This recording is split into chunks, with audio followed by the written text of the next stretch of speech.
Cal's Crafts. Welcome back if you've been before, and hi, welcome if this is your first time. Thank you for taking the time out of your day to come and watch me. This is my whip and chat where I talk about the goings on in the Withington household. I have my Quiet River candle, which is lavender, chamomile and vanilla, for anybody that needs prayers, thoughts or positivity. And I know there's quite a few out there at the moment that really do need them, so know that I've got you in my thoughts, prayers, and sending you a bit of positivity. Right, we'll put that over there so I don't set anything on fire. I am working on my my bubblegum doodah from Maryline Cavin Bubblegum Spaniel Diamond Art Club. You know, I've been working on it for weeks, haven't I?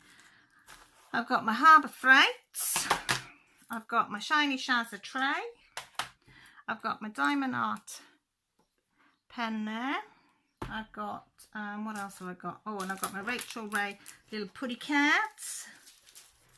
So I'll just peel that back like that, and we'll get started. What should we do? We'll do that one because that's quite a few of those. So it's number 13, is it? Yeah. So how's your week been? Has it been okay? Mine's not too bad. Hubby's just made me a cup of tea. So it is 5:25. Jessie's going to like the barbecue about 5:30 because I think we're going to barbecue some burgers and some sweet corn and have that for our tea. So which will be nice. So I'm a bit late doing this because I've been making a commission for 4 Harry Potter medium-sized bags, which hold the 8x11 cube frames. So somebody asked me to make a set of Harry Potter for them, so I've just finished doing them. So I was determined to finish them today, and before I come on and did my whip. So I said to Grant, we'll have tea a bit later today. He said, yep, that's fine. He's outside whittling. So Jessie's upstairs in her room. Joshie's still in uni. And Millie finished school this week. So she's finished high school permanently. So she's gone to her friends, lives down the road. And they are, her and 2 of her friends, they're going out for a celebratory meal at one of the nice restaurants around here. So they're all getting dolled up. So she went down at 3:30, so they've got plenty of time to do the hairs, the makeups, blah blah blahs. So, and then she said she'll be home about 1:30ish. Well, between 1 and 1:30, or before if they've had enough. I said, yep, that's fine. And they're 16 and left high school. I said, where's my babies going? She looks honestly so grown up. I bought her some trousers, went to Hereford yesterday shopping. So we go in Primark because it's cheap. And she found some trousers that she really liked. And they were like pastel sort of green colour. They were. And she knew what she wanted, so she showed me the style when she came home, and she wears them.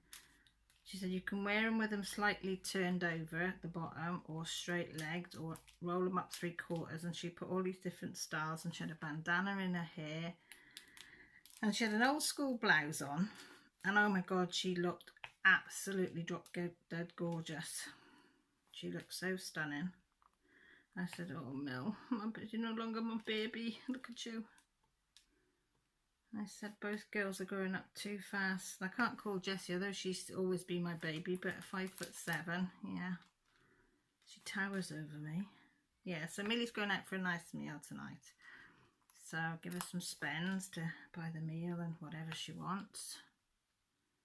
So I didn't want to go in and not being able to get what she wants.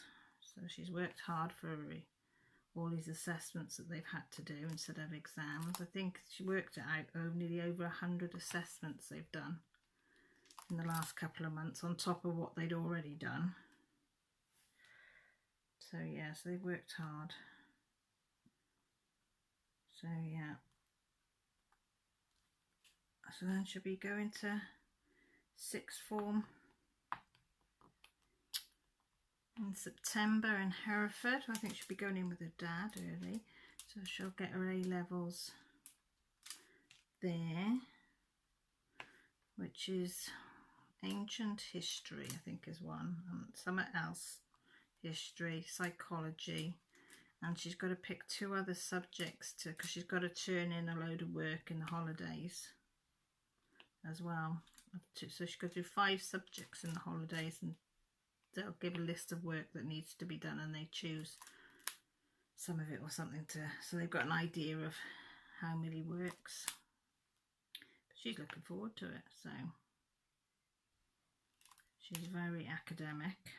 But we've got to book her, so we're going to have to book her into the doctors again. She is covered on her legs with bruises, and there's no reason for her to be bruising like the way she is.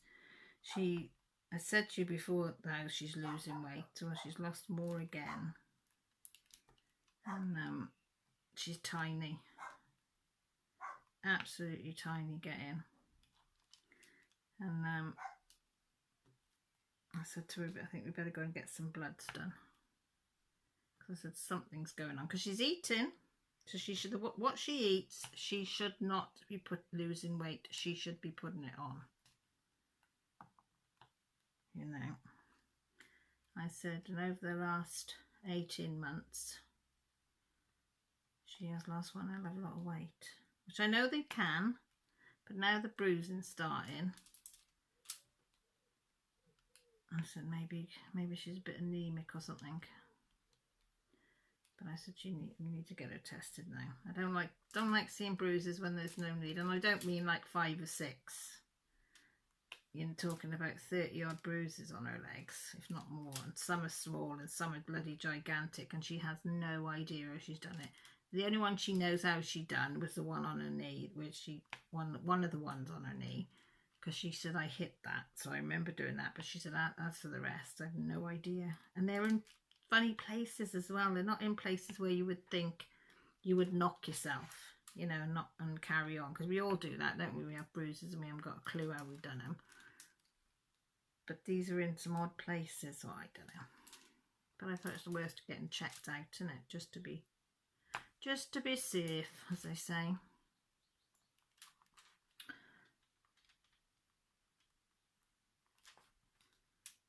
Yeah, going to the seaside tomorrow, because it's bank holiday weekend. So Grant booked yesterday off, so he's got a 4-day weekend, which is lovely. So he said, we said we'd go off Friday, day at home today, off tomorrow, day at home Monday. But it's supposed to be really nice tomorrow. It's overcast here. It's quite mild though, but it's overcast. But it's supposed to be nice tomorrow, so I said we'll go to the seaside, have a look around the town. I said take the dog, and then we'll go down the dog beach. I said I'll take a couple of towels. We can sit down there, beach comb for glass, and then maybe have a paddle or something like that, and have an ice cream down on the beach. I said we won't really plan it, we'll just go and see where it leads us. So I said that's going to be a nice day. So I said we'll just get up whenever and just go. I'll probably end up going earlier than normal, because getting parking space, because it's a bugger to park there.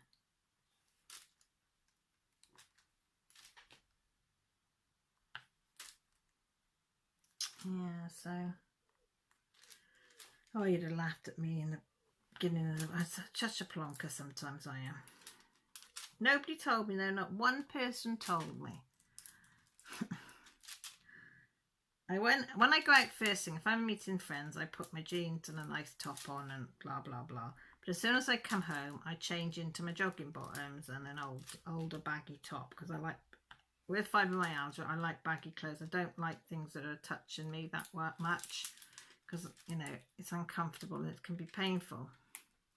So I change into something loose and more comfortable, which I did. So I'd come in and out the house. I'd got the bins in from out the front. I'd been to the school and back. I'd been to the local post office and back.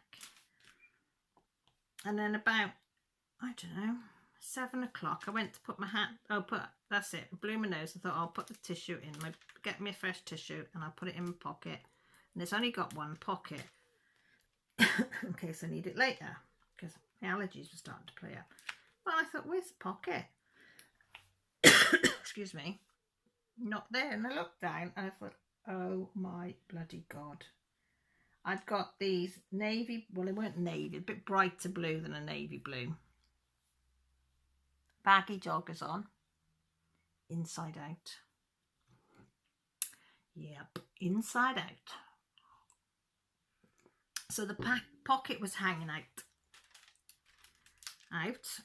Oh, it's got big seams on them, so all the seams were thing, and all Grant could do when I said look, he couldn't stop laughing. He thought it was hilarious. I said, why didn't you tell me? He said, I didn't even think about it. He said, I just looked and thought, oh well. He said, and carried on. I said, I'd been out all day. He said, well, I weren't here all day, was I? I said, no, but you could have told me. I said, so people must have thought I was a right odd one. Well, they probably think that anyway, but even more odd than normal, going around with my joggers inside out, and it was obvious that they were inside out if you looked at them.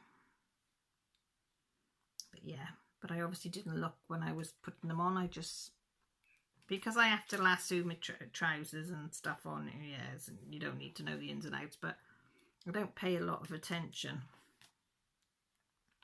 Well, obviously I need to pay more attention. I mean, very often I've had shirts on inside out. I mean, that's been quite good, but never my trousers. Never my trousers. So, yeah. But hey ho. You live and learn, don't you? Oh, Dad's been to see Mum again. Well, he's been to see her twice this week. Because my Auntie Marg came down from Swindon, which is about 4 hours away from us. Because 2 people are now allowed to see Mum. So she asked if she could go. I said, yeah, that's fine. And I couldn't go really to see Mum because I got throat swollen tonsils. And they still haven't gone. I've had them for a couple of weeks now. And they still haven't gone down on the one side. And I spoke to a nurse friend and she had a look at them. And she said, nope. She said, you've got to have to stay away from your mum. Because if your mum, which makes sense, if your mum catches that, and because she's choking anyway on stuff, the last thing she needs is to have anything swollen in her throat. And I said, well, I thought so. But and also, you know, because my dad, he says, oh, come. And he doesn't understand. So when I told him that what the nurse had said, although it was a friend nurse, but she was still a nurse, he was all right about it then. So my Auntie Mag came down and she got to see her. Well, Dad saw Mum Wednesday and she wasn't very good. She just wanted to sleep. She didn't know Dad, didn't want to know him. So she slept the whole time he was there. And he was a bit upset, like. And I said, well, you're going to have days like that, good days and bad days. But when they went the following day with Auntie Marg, because it was so nice, they had her in the wheelchair and they went out in the gardens. And they said she was quite pleasant and happy. I don't mean pleasant as in she's nasty, but she was smiling and acknowledging what they were saying and, you know, and things like that. And I said, well, she probably recognises Auntie Mag from her childhood, you know, because Auntie Mag is, she's the second oldest of them. Mum was the oldest, so she brought them up because Nana was always working. I think Auntie Mag's the second, but they've always got on. They fought, but they've always got on too. I said she'd recognise her, but I think she was pleased to see her sister. So I think it gave her a boost. So they said they had a lovely visit for an hour, which I was glad. So they've just changed the ruling now this week to any 2 people can go in now, because before it was just immediate family. So the girls want to go and see their nan. So I've got to arrange in the next couple of weeks how we can get the girls to go up and see her. So I said, I'll go up next week with Dad and I'll have a word with them when I'm up there and see how we can arrange it. And I want to take Mum some flowers. There's a lady by us. I saw her in the supermarket today. that does flower arrange, well, not flower arranging, she makes flowers. Like, she's not a florist, she's trained herself, but she said when her dad died, she'd made some flowers. She got some flowers in with dad on and everything, and she said I was so heartbroken. She said they were horrible, and she said I thought I can do better than that. So she said I did my own and put them on my dad's grave after, and everybody was complimenting me on how good. She said, and then a friend's parent died and asked me if I'd do one for them, and she said it started from there. And she said, I always think it's, you know, the last thing you do for somebody is do the wreaths or the flowers or whatever you want nice. So she said it started from there. I said, oh, well, I've seen them and lovely. I said, do you do normal ones? She said, yeah, I do baskets of flowers or a vase of flowers or just a bouquet of flowers, you know, depending on what you want. So she said, well, like, Cash, she said, I know your mum. She said, I know she'd like probably buy baskets and something. I said, yeah, would you do it? She said, I said, do you need a couple of weeks notice or what? She said, no, a couple of days. She said, I can do your basket up. And I said, well, you know, nice, decent size. I said, how much? Now, considering I've been going to the florist online and getting them delivered, right, without the delivery, because the delivery is extortionate, but without delivery, I was paying like probably between 35 and 39 pound for these flowers, not knowing what they looked like. But the house kept saying, yeah, they're nice and nice and nice and nice. And then they were showing a picture of, Millie had done a picture in a frame and sent it to an Anne, and they took a photo of it, and these flowers were by the side of them. Oh my God, there was nothing to them for 39 quid. You could buy a bunch from the supermarket for a £5 and they would have been better. I was heartbroken. I mean, my mum, she just liked them because flowers but my mum used to be a florist as well. She used to do a lot of flower arranging and stuff for churches and gosh knows what. And I thought if she was okay, she'd be bloody fuming at these flowers. So I asked this lady if she'd be prepared to do them and how much. And she said, well, for the big ones, they're 25 quid. I said, you having a laugh? She said, oh God, do you think that's too expensive? I said, no, I don't. I said, I think that's very, very reasonable indeed. And she said, and if you want, I can take them up to your mum, because it's like over an hour away. I said, no, I wouldn't expect you to do that. I said, you know, if you can if I put in an order, you drop them off at mine, Hayley, or I'll pick them up, whichever. She said, yeah, whichever's easiest. So that's what I'm going to do. I'm going to go up next week, find out when the girls can go, and then get them to take a basket of flowers up with them. Because I think that would be nice, and my mum would like that as well. Because I don't think she's going to recognise the kids. But I thought it'd be an icebreaker to take some flowers in. So that's what I'm going to do. So I said to Hayley I'd give her a ring when I know a date of when I need them. So Auntie Marg went back today, so she popped in before she went. See the girls and Grant, because we hadn't seen her, so that was nice. Because I do miss her being in Swindon. It's a long way, you know. And I always think now that she's coming up for 80 that she's not gonna, you know, how long have we got her here with us? So I take every opportunity I can to see her. Oh, what's that, the phone? What a surprise!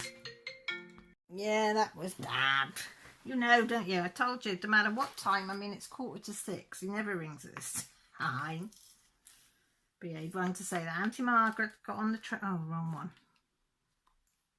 Is that the wrong one? Yes, that's the wrong one. Auntie Margaret's got on the train, has got home safely, and he's home safely. I said, well, I hope you were bloody home safely. I said, you went hours ago. He said, oh, I only just remembered. I said, well, I gathered you were safe. Oh, he's funny. So he said he might be going out playing cards later to one of the farms. They all get together. I can't see that one. Where is it? Oh no, number 11. So I said enjoy. So he said he would. I said, do you enjoy having Auntie Marg down? He said, yeah, it was a bit of company. He said it was a nice bit of company. I said, well, yeah, you'd be, because she lives on her own. So I said, you'll be company for her as well as she's company for you. So, sorry, that's a dog. Anything that goes past now, she's barking at it. If it's, but I can't help it. As they say, you're going to have animals and you're going to have kids. Oh, I managed to do my peppermint salve. Did some of that this week. So I got my little bit of my cross stitching bug back. Not fully, but some of it. I was on a couple of Zooms and that helped. You know, having people to talk to and as you're doing it. So that helped a lot. So I've done that. Oh, I'll tell you something funny that happened to me in Hereford. Oh, well, on the way to Hereford. I'm such a plonker, honest to God. We were going to Hereford because Grant had bought some lemons and they were on the branch with leaves. So I said, oh, where did you get them from? And he said, oh, it's a garage there that does all these exotic fruit and veg. I have got a video which I'm hopefully going to share with my Patreons of it all. So I said, oh, I'd like to have a look at that. He said, yeah, well, I'll go there first before going to Hereford. So I said, the dog can come as well, like it'll be a full day off. Yeah. So it was quite warm and the dog was panting about over halfway there. It's only about an hour and 20 minutes to where we were going. So I thought, oh, she'll want some water. So I said to Jess, reach for a water bowl. I'll give her some water while she's on my lap. So yeah, she had some water. Then I still got like 3/4 of a bowl of water she didn't want. So I thought I'd be clever. I thought I'll wind the window down and I will put my arm down below the window and then tip the bowl out.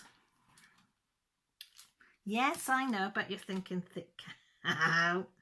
So I wound my window, well, I didn't wind it down, I pressed the button, the window go down. I'm holding on to the dog because she likes to have her head out the window if the window's down. And as soon as my hand with the bowls, I've got the bowl like this, and I go out the window, and you don't even like that, and the wind just took the water, and yeah, I got a bowl full of water all over my face, down my head, down my neck, down my front. The girls were absolutely creased up. Lily was looking because she got splashed. Grant was hysterical trying to drive, and I just burst out laughing. I couldn't believe it. I was soaked. Absolutely soaked. Grant said, what did you think would happen? I said, well, I didn't expect that. I said, I didn't expect to get absolutely plastered. So on the way back, when she wanted a drink, I only put a little bit in a bowl, and then there was an empty cup on the side there, so I have coffee cup. So I said, I'm pouring it in there and I'll get rid of it when I get home. Grant said, you're not going to put it out the window? I said, haha, very bloody funny. Yeah, what a plonker. Only me could think that something like that is going to end well. But it did give everybody a giggle, if nothing else. But we went to this farm shop, and it was brilliant. It was literally just like a petrol station with all these fruit and veg stuff outside. Well, if you're a patron, you'll see it because I'm asking you what half of it is. Well, over half. I had not seen them before. I didn't know what they were. I still don't know what half of it is, but I presume it's, I don't know, Indian or Chinese veg and stuff. Some I guessed. I think I'm, but yeah, but there was loads of it, and it was so interesting looking at it, and we were trying to guess what it was, but yeah, it was nice. It was just not to really girls bought, oh, they wanted corn in the husk, so they're having that on the barbecue. So we've got some corn still in the husk to do on the barbecue. And that was it. But I said to Grant, because I filmed it, I'm going to research some of it and see what it is. And I said, if I can find it, if I decide to cook an Indian from scratch that involves the fruit and veg from there. I said, we know where to get it. Because we haven't got like an Indian market or a Chinese market or anything like that anywhere. But I think the nearest one would probably be about 4 or 5 hours away from us. So it would be quite nice to know, because there was different kinds of, like, they had like chilies from Scotch bonnets, Carolina Reaper is it, and 2 other ones. They had a coconut that you see on a tree, rather, you know, not like we get them. What else did they have? Oh, some dates, you know, as they come off the tree. Because I didn't know dates grow on their trees, look very similar to palm trees, until I went abroad and saw them. But yeah, it was fascinating, it was. I really enjoyed it. Glenn said, oh, I'm so sorry, it's only just like a garage. I said, no, I said, I really enjoyed seeing all the different things, I said, it fascinated me, and the kids enjoyed looking at it all, and the dog didn't care where she was as long as she was with us and mooching around. Bless her. So he didn't get back very early yesterday. Well, about, I don't know, 5:05, which is late for us, because usually we go and we only go on for a couple of hours and come back. But we didn't rush off in the morning. We just got up at our leisure and just toodled off when we felt like it. So yeah.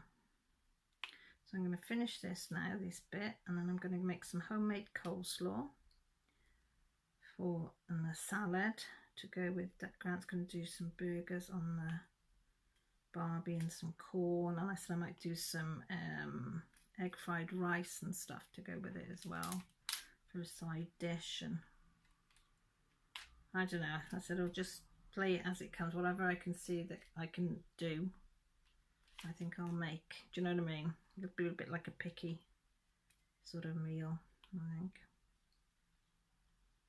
And I don't know what I'll do tonight. I don't know whether I'll do some cross stitching. I might say tonight, and it's 6 o'clock. Don't know. Don't know if there's anybody live for me to watch though, or Zoom, if there's any Zooms or anything, because I do enjoy that. Well, anyway, I will love you and leave you. Thank you, each and every one of you, for stopping by and listening to me go on about what's been happening in the Withington household. I hope you're all keeping well. If you want to have a chat or leave a comment and tell me what you're up to, leave it down below. If you'd like to subscribe and you haven't, you know the thing, press the old subscribe button. There's a bell by the side which will let you know when I go live, which is on a Sunday, or when I upload different videos in the week, which is at least a couple of times. And as I say, Facebook and all that, social media's down below, Patreon's down below if you want to have inside information of what's going on in the channel, what's going on with my Etsy, what's going on in my personal life. It's all on my Patreon. But with that said, I'm going to love you and leave you. Look after yourselves, take care, and most importantly, stay safe. Bye for now. Love you all.